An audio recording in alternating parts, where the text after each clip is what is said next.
Hi, Maeve.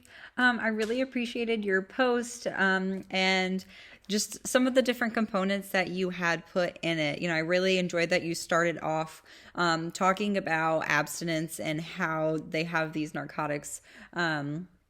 Anonymous and Alcoholics Anonymous classes that really just preach abstinence. But there are also different ways to go ahead and to treat somebody that has an addiction disorder. So I really enjoyed that first part and kind of comparing those and how that really went into your medication assisted treatment and your opinions on that along with your research. I definitely agreed with what you had to say. I definitely believe that medication assisted treatment is beneficial, but in the same sense, yes, it is not something that needs to be used as for lifelong. It is there to be as a part of treatment to help you to overcome this, not to be used for the rest of your life.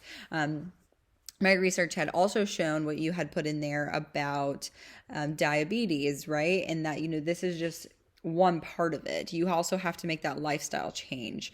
It's not something that you're going to have for the rest of your life. So that also really goes into with what I had agreed on of using psychotherapy in some form of treatment for individuals along with the medication assisted therapy.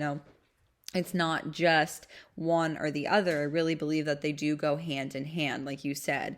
There are reasons as to how they got to where they were and how they kept going through that.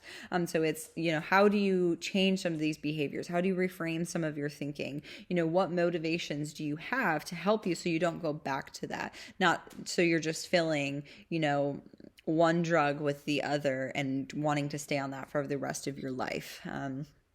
So I really enjoyed that same aspect and really agreed with what you had to say. I found that there was often a lot of gaps in research as well. Some of my research had shown that it either talked about medication assisted therapy or it talked about psychotherapy for addiction, but it didn't really combine both. And so I'd really would have liked to see more research on those combined and maybe some longitudinal studies to see what the effects were and if, it was helpful, and then seeing what people had to say as being beneficial to them, if they found the medication more beneficial or the therapy, and like what really helped them, or if it was that combination of both.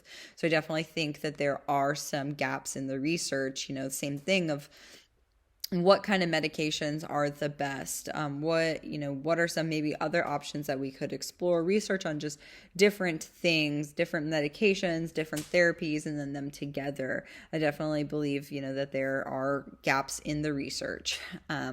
And the same thing, I definitely believe that these are two very powerful things that can help individuals heal and to overcome these substance use disorders that they have, or these issues that they have with substances. And I definitely agree that I do not believe that abstinence is the end all be all. It's just not give up cold turkey and it's gonna work.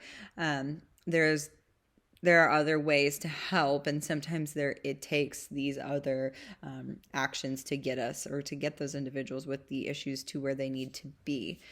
So again, I really appreciated your post. I really enjoyed the research that you had put in there. I like the different analogies and comparisons you used, and then I also really enjoyed how you put your own personal aspect of talking about how you had witnessed the importance of medication assisted therapy. So thank you so much for your post.